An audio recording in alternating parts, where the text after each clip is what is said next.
ke murid-murid. Rajah 20 menunjukkan bentuk nyalaan lilin apabila lilin tersebut diletakkan di antara dua plate X dan Y. Okey, yang disambung kepada bekalan kuasa lampau tinggi iaitu VLT, voltan lampau tinggi, ataupun extra high tension. Okey, antara berikut yang manakah bukan kesimpulan yang dapat dibuat berdasarkan kepada pemerhatian ini. Okey, kalau murid-murid perhatikan nyalaan lilin yang menghala ke plate X tak sama dengan nyalaan lilin yang menghala ke plate Y. Itulah sebenarnya yang nak dibincangkan dalam soalan ini. Okey. Cuba kita tengok jawapan A, iaitu ion positif akan tertarik ke plate logam bercaj negatif. Okey, semasa nyalaan lilin ini berlaku, maka sebenarnya udara-udara di sekitar lilin ini diionkan, okey. Dan sebenarnya di dalam nyalaan lilin ini sendiri terdapatnya cas-cas positif dan cas-cas negatif. Jadi, yang kita lihat VLT ni dia ada terminal negatif dan positif. Dikatakan ion positif bergerak tertarik ke plate bercaj negatif. Ini adalah pernyataan yang betul kerana positif memang tertarik ke plate bercas negatif. Yang kedua, ion negatif akan tertarik ke plate logam bercas positif. Juga benar, dan ion positif mempunyai jisim dan saiz yang lebih besar menyebabkan sebaran yang tertarik ke plate logam bercas negatif adalah lebih besar kerana jisim cas positif adalah jauh lebih besar daripada jisim elektron Okey, dan akhir sekali ion negatif mempunyai jisim saiz yang lebih besar, dan ini adalah jawapan yang tidak benar. Alright, kita lihat bagaimana soalan dalam tajuk nuklear, fizik nuklear, iaitu menunjukkan soalan nombor 38 menunjukkan satu lengkung lengkung reputan bagi satu bahan radioaktif.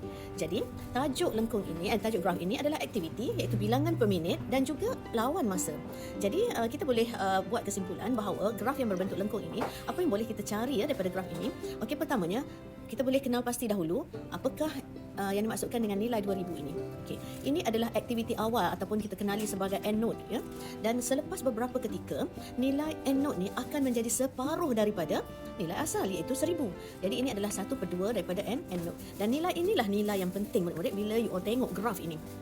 Okey, jadi nilai ini akan kita gunakan pembaris untuk dibawa sehingga menyentuh graf daripada 1000 dan sampai ke garis ataupun paksi masa, dan nilai 4 ini pula mempunyai makna, iaitu inilah sebenarnya adalah masa separuh hayat. Jadi apabila soalan tanya berapakah separuh hayat bagi bahan radioaktif tersebut, maka inilah jawapannya, iaitu 4 tahun. Untuk soalan ini murid-murid, soalan nombor 33 melibatkan tajuk ataupun bab keelektrikan ataupun elektrik, di mana soalan ini berbunyi sebuah televisyen yang berlabel 220 volt 500 watt, iaitu voltage dan power, disambungkan kepada bekalan elektrik yang bernilai 220 volt. Ini daripada soket rumah kita lah berapakah nilai tenaga elektrik? Sekarang apa yang perlu digariskan ialah tenaga elektrik, dan kita perlu tahu apakah simbol bagi tenaga elektrik. Kalau ini simbolnya V dan 500 watt simbolnya P, tenaga elektrik adalah E, energy. Digunakan selama 2 minit. 2 minit simbolnya adalah T sebab ia adalah time taken ataupun masa. So, untuk menjawab soalan ini, murid-murid perlu melihat apakah formula atau rumus yang terlibat jika ada ataupun diberi nilai-nilai. V adalah 220 volt, power ataupun kuasa adalah 500 watt, masa adalah 2 minit. 2 minit ni kelas kita mesti tukar dia kepada saat. Kalau 2 minit kita terus tukar 2 darab dengan 60. 2 darab 60 kita ada 120 saat. Oleh itu dengan menggunakan rumus, apa dia rumus yang kita boleh guna untuk dapatkan E? P ataupun power sama dengan E bahagi T. So rumus inilah yang boleh kita gantikan nilai-nilai yang ada. Katakan power kita ada 500 500 diberi, dan E sebagai perkara rumus, dan T adalah 120 saat. Maka E adalah 500 darab 120. Apa jawapan 5 kali 12 ni? 5 darab 12 60 kan? So ia adalah 60 tambah lagi 30, so 60,000 joule. Okey, ini adalah jawapan dalam unit Joule ataupun unit SI bagi tenaga. As long as kita dah tukar ini kepada saat, ya, masa dan power dalam unit watt. Jadi, awak kena tahu bahawa bila watt darab dengan saat, dia adalah bersamaan dengan joule. Itu saja untuk soalan ini. Sejawapannya adalah D. Alright. Murid-murid, hari ini cikgu akan cuba untuk membincangkan bagaimana graf DGE ataupun di bawah tajuk daya gerak elektrik, ya, iaitu E ataupun epsilon. Okey, Rajah ni menunjukkan satu graf V lawan I, okey, yang mana graf ni bukan bermula dari asalan. Okey, kalau murid-murid masih ingat, ada satu graf V lawan I juga, iaitu yang bermula dari asalan, ya, yang bermula dari asalan. Tetapi kali ni graf ni bermula dari nilai yang bukan sifar apabila arus bukan sifar. Arus adalah sifar. Jadi di sinilah sebenarnya nilai yang dikenali sebagai daya gerak elektrik. Okey, jadi daya gerak elektrik ini adalah berlaku ataupun dipunyai oleh satu sel, ya, ataupun bateri. Okey, dan dalam bateri tersebut juga sebenarnya ada satu nilai daya gerak elektrik dan satu lagi ada nilai R ataupun dipanggil sebagai rintangan dalam. Okey, jadi kita tengok dulu apakah soalan ini.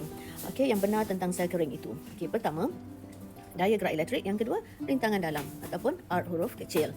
Okey, oleh kerana formula dia adalah E sama dengan V tambah IR, maka kita boleh buatlah kesimpulan kalau V ni sebagai Y, ya, kita letakkan dia sebagai Y seperti yang mana graf ini, dan I ni sebagai paksi X, dan selain daripada itu adalah E, ya, E yang kita dah bawa ke sebelah sini adalah tolak dengan X tu adalah I, okey, I, R adalah kecurunan. Okey, jadi kita ada R dengan E ni adalah satu benda yang boleh dicari daripada graf ni. Jadi, murid-murid kena tahulah bahawa ini adalah E dan kecurunan graf ini adalah selain daripada V dan I. Okey, itu R ni. Tapi kita lihat sini ada tanda negatif lah, ya, sebab kita dah ubah E datang ke sebelah ni dan V ke sebelah ni. Jadi, of course, kita dah tahu kecurunan ni adalah bernilai negatif. Maka nilai kecurunan tersebut adalah R. Okey, sekarang kita cuba tengok kecurunan ni. Okey, sebagaimana murid-murid tahu, kecurunan adalah Y2 tolak Y1 bahagi X2 tolak X1. Sini, Y2 adalah 0, Y1 adalah 3. Maka 0 tolak 3 bahagi 12 tolak 0. Okey, apa jadi? Nilai ni adalah 3/12. Kalau 3/12 ni, okey, kita dapati bahawa 3 darab 1, 3 darab 4, so adalah 0.25. Okey, dan ini adalah bernilai negatif. Tapi nilai negatif itu hanyalah kerana ia kecurunan negatif. Maka nilai sebenar adalah 0.25 ohm. 3 dan 0.25. Alright.